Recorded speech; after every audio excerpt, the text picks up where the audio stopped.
Mesdames, bonjour. Merci de nous recevoir à Lizy et Lafayette, Tunis. Il fait très très beau aujourd'hui. Alors, on est là aujourd'hui pour parler des futures élections. Alors, la première question, parce que c'est vraiment l'information importante pour les Tunisiens et les Tunisiens de l'étranger, est-ce qu'il y aura des élections cette année? On entend beaucoup parler du mois de novembre. Est-ce que c'est confirmé? Merci et bienvenue chez vous. Vous êtes chez vous ici. Merci. On est très ravis de vous recevoir. Donc, pour cette question, je vous assure qu'en fait, Lizy, elle va garantir des élections fin 2014. C'est une obligation constitutionnelle et Lizy, elle ne peut pas frauder la Constitution. Elle respecte la loi et surtout la Constitution. Bien, c'est déjà une belle nouvelle. Concernant la loi électorale, donc il y a une loi électorale qui est entrée en débat depuis le 18 avril, qui a été adoptée le 1er mai. Qu'est-ce qu'elle comporte de nouveautés par rapport à la dernière loi en ce qui concerne les Tunisiens à l'étranger? Est-ce que par exemple les circonscriptions électorales sont maintenues, le mode de scrutin, etc. etc. Oui, en fait, elle a tout. Il y a toujours 6 circonscriptions. Il y a toujours en fait 6 circonscriptions. Donc c'est bien en fait. Elle a maintenu en fait ce qui s'est passé dans les anciennes l'ancienne instance. Donc voilà, en fait les résidents à l'étranger seront représentés en fait pour les élections en fait législatives. Donc ça en fait c'est une bonne nouvelle. Donc chaque résident tunisien à l'étranger, elle a le droit de voter et en fait, il sera représenté. Donc c'est toujours le même ratio, un élu par 60 000, c'est ça? Exactement, oui. D'accord, oui, et oui. vous savez que sur l'Allemagne qui fait office de circonscription entière, il y a eu des propositions pour peut-être... Non, en fait, il y aura une donc on maintient exactement le découpage? En fait, exactement, le même système. D'accord, est-ce que la loi prévoit le vote par correspondance? Vous savez que certains de nos concitoyens étrangers, c'est extrêmement compliqué. Non. Alors le vote par correspondance n'est pas encore en cours, mais... Non. En fait, le vote, c'est personnel et c'est dans les bureaux de vote. Pas de correspondance et pas de vote par Internet. Donc, parce que, en fait, si on va ouvrir ce système-là qui est maintenu par l'Inde, par exemple, non, on ne pourra pas, parce qu'on ne peut pas contrôler l'opération électorale. Ça pose un problème au niveau de la sécurité au fait informatique. Donc, et comme on est un pays quand même naissant sur le plan démocratique, donc on ne peut pas ouvrir la porte à d'autres suspicions, à un état de méfiance, etc.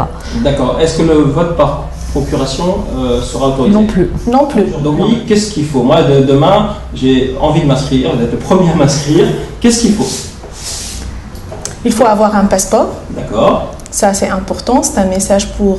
Donc, impérativement, le passeport tunisien. Exactement. Donc, ça suppose que les deuxièmes générations qui n'ont pas de passeport tunisien courent très vite au consulat pour faire leur passeport. Exactement. Et c'est un appel aux résidents à l'étranger de faire, en fait, la procédure pour avoir un passeport tunisien. En fait, c'est la pièce... Pierre. Est-ce qu'il y a un impératif de carte d'identité tunisienne? Non, si le passeport, en fait, suffit. Non. D'accord. Alors, concernant toujours les Tunisiens étrangers, à partir de quand serez-vous en mesure de communiquer des dates, une feuille de route? J'ai vu depuis 2-3 jours que vous avez lancé des avis de recrutement qui ne concernent pas les Tunisiens étrangers. Je crois que c'est les bureaux Fitouns régionaux. On croule sous les mails de Tunisiens, bénévoles ou pas, citoyens qui veulent s'inscrire, qui nous disent écoute, quand est-ce qu'on va ouvrir en Belgique, au Canada, etc. Ils veulent postuler. Donc, est-ce que vous pouvez nous dire en quelques dates, si vous êtes en mesure de le faire, comment vont à partir d'aujourd'hui, comment vont se dérouler la campagne? D'accord. La campagne avant la campagne, le mode d'inscription, etc. Alors, en fait, pour les appels de candidature pour les présidents et les membres des IRI. Donc ça, d'ici la semaine prochaine, on va publier ça. Pour les Tunisiens étrangers? Oui. Donc la semaine prochaine, les étrangers, d'accord. Exactement. Et en plus, en fait, l'organe exécutif qui est lié aux IRI à l'étranger. Donc ça, c'est d'ici en fait. En fait, la nouveauté qu'il y a par rapport aux anciennes élections, c'est qu'il n'y aura plus seulement que des instances régionales, donc que ce soit sur un plan national, que ce soit à l'étranger, il n'y aura plus que des instances régionales, mais il y aura aussi des administrations régionales. Donc en plus des membres, donc des membres des IRI, ce qu'on a l'habitude d'appeler IRI, il y aura aussi des administrateurs au fait, donc un responsable administratif financier, un coordinateur. Au niveau de chaque circonscription, il y aura une administration régionale et une instance régionale. Donc l'instance régionale sera ponctuelle, sera juste là pour organiser les élections, donc ce sera un mandat d'une durée déterminée, alors que l'administration électorale, elle sera un peu plus pérenne dans le temps. D'accord. Donc tout ça va être mis en place très rapidement. Donc, quel est votre timing? Donc vous lancez des avis de recrutement la semaine prochaine. Vous vous donnez combien de temps pour recruter et à partir de quand ces instances seront opérationnelles? C'est-à-dire les avis pour les Tunisiens, pour les Tunisiens vivant en Tunisie a été lancé déjà il y a 2 semaines à peu près, il y a 1 à 2 semaines. Donc on est en cours là de recrutement. Pour les Tunisiens résidant à l'étranger, donc pour la formation des IRI à l'étranger, ce sera donc la semaine prochaine. Et on se donne comme deadline vers le 30 mai, toutes les IRI devraient être fonctionnelles, mises en place. Ah oui, donc c'est très juste parce que si on veut réussir la procédure d'inscription. En même pas 3 semaines, vous allez lancer un avis de recrutement, recruter et mettre en place. C'est ça? Exactement. Oui. On est bien obligé. C'est un peu ambitieux. Oui. En fait, c'est un défi pour les I. De toute manière, on n'aurait pas pu faire ça plus tôt parce que, comme vous le savez, la loi électorale vient d'être validée. On ne peut pas le faire plus tard non plus parce que le processus d'inscription commence très bientôt. Donc c'est vraiment cette fourchette que je vous ai donnée qui va permettre de première étape, j'ai bien compris. Appel aux candidatures pour les présidents et les membres qui doit être fait pour hier. Et ensuite dépouillement des dossiers et puis mise en place. En fait, excusez-moi, pour en fait, les résidents à l'étranger, au niveau de l'ESI centrale, on va instaurer une unité qui s'adresse et qui organise les élections. Il y aura en fait un chargé, une personne qui sera recrutée parmi les résidents à l'étranger. Donc il y a au niveau de l'administration une personne chargée de la mission des élections à l'étranger. Une personne dédiée, d'accord. Exactement, et moi je tiens bon que cette personne sera recrutée parmi les résidents à l'étranger. Bon, parce qu'en fait c'est la bonne personne qui soit très proche, qui en fait comprenne les résidents à l'étranger. Bien. Ce qui n'a pas vraiment bien marché dans les élections, c'est la communication.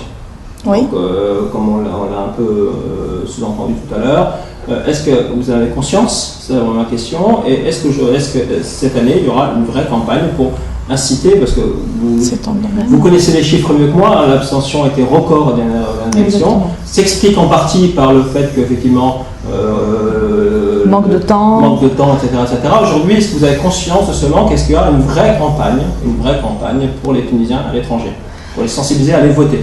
Alors, nous avons commencé bien sûr à partir de la date de la mise en place de la nouvelle instance. Nous avons commencé par donc dresser l'état des lieux de ce qui a été fait en 2011. Et effectivement, le bilan de ce qui a été fait, notamment en termes de communication, sensibilisation à l'étranger, des Tunisiens à l'étranger, s'est avéré un petit peu manquant, comme vous le dites. Mais effectivement, c'était par manque de temps, c'était par manque de visibilité aussi, hein, parce qu'on ne peut pas approcher finalement ce groupe cible si facilement qu'on le pense.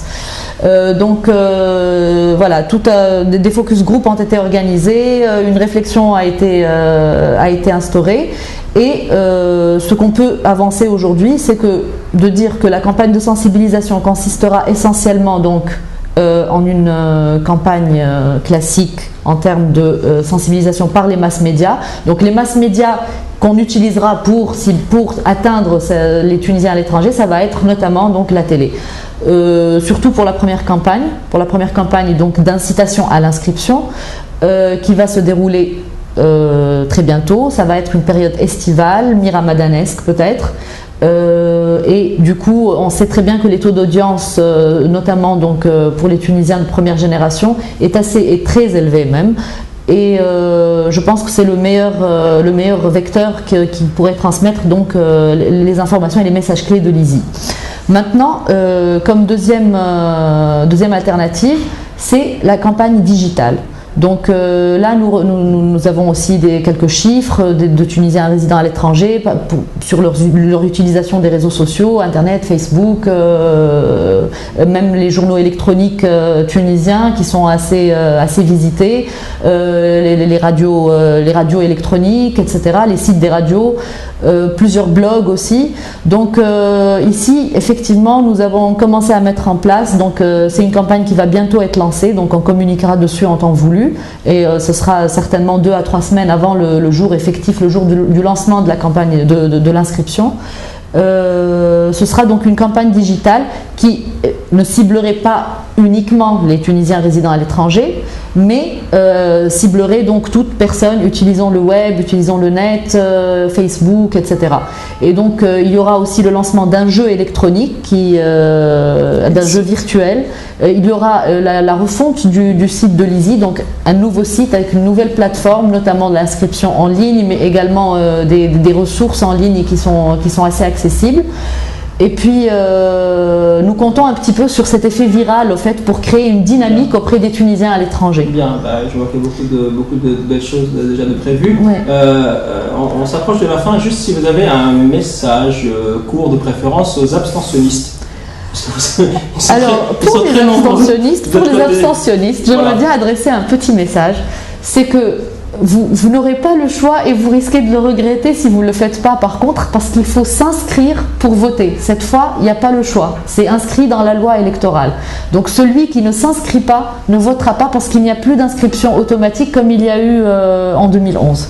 Donc c'est clair et net, le message est clair.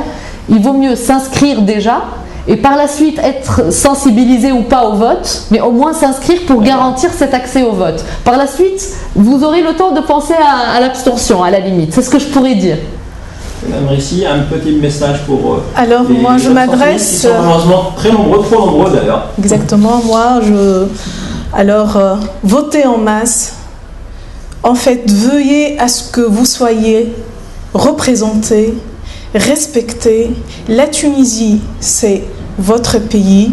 Vous êtes une richesse pour la Tunisie et la Tunisie, elle a besoin de vous. Vous êtes une richesse pour la Tunisie. Et on compte sur vous.